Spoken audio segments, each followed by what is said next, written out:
Hey friends, don't forget about the course I just launched, Real Makeup for Real Women. It's geared towards women just like you to help you ace your face and walk into the next season of life with confidence and grace. You can find the link in the description, and right now it's on sale half off, but I'm even giving you a discount code, REAL10, so that you can get $10 off the sale price. Go ahead and click the link and I'll see you on the flip side. Hey friends, what's up? Thanks for popping in. I'm so happy to talk to you today about something that is sometimes so frustrating, but I'm gonna make it easy for you. How to balance our complexion with our foundation.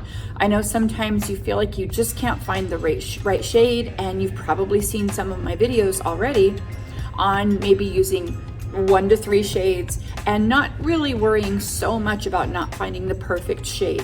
But I do want to show you something really simple and duplicatable that you can do, and I know you're gonna love. So if you'll notice, me being almost 50, I got all the different shades, right? I've even got a little red right here, sun exposure, it's kind of, part of my skin tone. It is what it is. But today I want to balance that out a little bit without putting a full, hardcore layer of foundation on. I want to keep it simple. So I've already done some great skincare, of course. I love to take great care of my skin. That's the first step in balancing that complexion. But now I'm going to go to a really lightweight primer.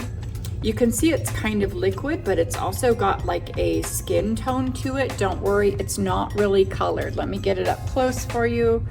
You can see, I love using this cinematic mode to do my videos with, but sometimes you don't get a great look at the product. So just bear with me because, I don't know, I'm wacky like that.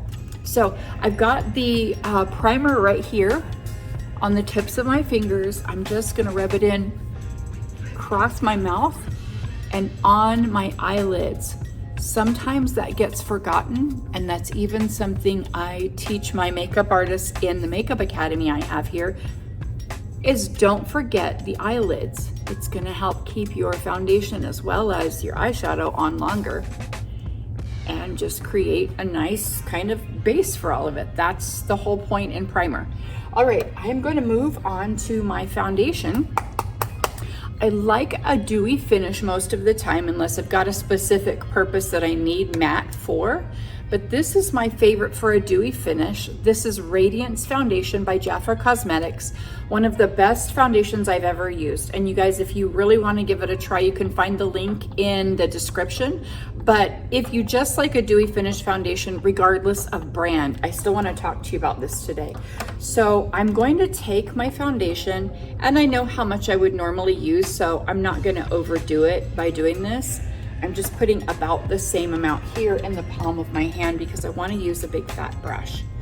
I'm going to get most of it here. This is actually something I use as a body brush, but I wanted to show you how easy it is to get this makeup all over, kind of in a nice lightweight layer in order to balance out that complexion. So I'll start in the middle. I even teach this in class, start in the middle. That's where you typically want most of the coverage anyway, and work your way out.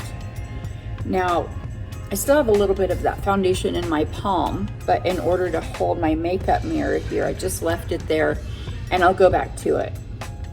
If I weren't holding a mirror, it would be a little bit easier. Now, you can see it's kind of balanced my skin tone out already, but I don't have like a full face of foundation on that's covering everything. I still have some freckles showing. It still looks fairly healthy and natural and definitely glowy.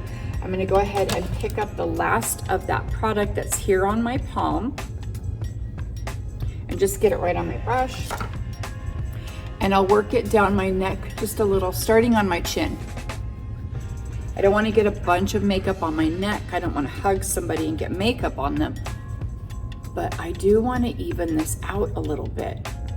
Now, if it was really bothering me and I really wanted to be even all the way across, I definitely could go in before I put this shirt on and work on a little bit more, or maybe even use some quick dry concealer or a long wear foundation right here. But I'm not too worried about it. This is just going to bring a little bit of balance to where I've got that redness and make sure I don't have a foundation line right here. And keeping with that nice lightweight kind of overall sheer layer, I just got it on the eyelids. I didn't put a whole bunch underneath my eyes. I just barely am running that brush here just to buff it out a little bit. I'll go back later with concealer if I feel I need it. But let's talk about what a powder would look like if you wanted to set this, but without making yourself matte and you know, kind of cakey feeling. If you wanted to just stay with this nice lightweight feeling, you've got several choices always. But, you know, there are some HD powders out there that are great. You know, they're translucent. That's cool because then you don't have to worry about matching a shade. I do like that. There's also one I lost the lid to, but it's pink. I want to show you real quick. I don't know if you can see it very well, but this is actually a great brightening powder for under the eyes. That's a powder by Morphe, I believe. I don't really like to put a lot of powder under my eyes though, since, you know, obviously over 40, I like to take it a little bit easy under there. What I really love to do, regardless of if I was gonna do concealer or not, is use this powder that I've been using for a few years now. It's literally the best translucent powder I've ever used. It's a very high quality powder. I love that it's in a compact, so I can easily throw it in my purse for touch-ups later. But this way it doesn't explode everywhere either, like some of the loose powders will in my makeup bag. And I'm just getting a little bit here, and then I just like to bounce my powder brush off of my face a little bit. I don't really swirl a lot. And I'm definitely, obviously not a huge advocate of picking up a bunch of powder with your wet beauty blender and blobbing that onto your face. Now, definitely there's a time and a place for everything, and I'm not saying if you do that it's wrong. If you love what you're doing, girl, keep doing what you're doing. But I have found for my clients and myself, because here at the Beauty Bar where I do makeup and I have the academy, we do real makeup for real women all the time. So, you know, working with regular everyday women who have skin challenges, I found that this is easier and more forgiving. So I'll just get it on my eyelids, tap right through the middle, and now I've just got a nice easy set. You can see that it just balanced everything out nice. I'm ready to go forward with some contour, blush, and all the goods.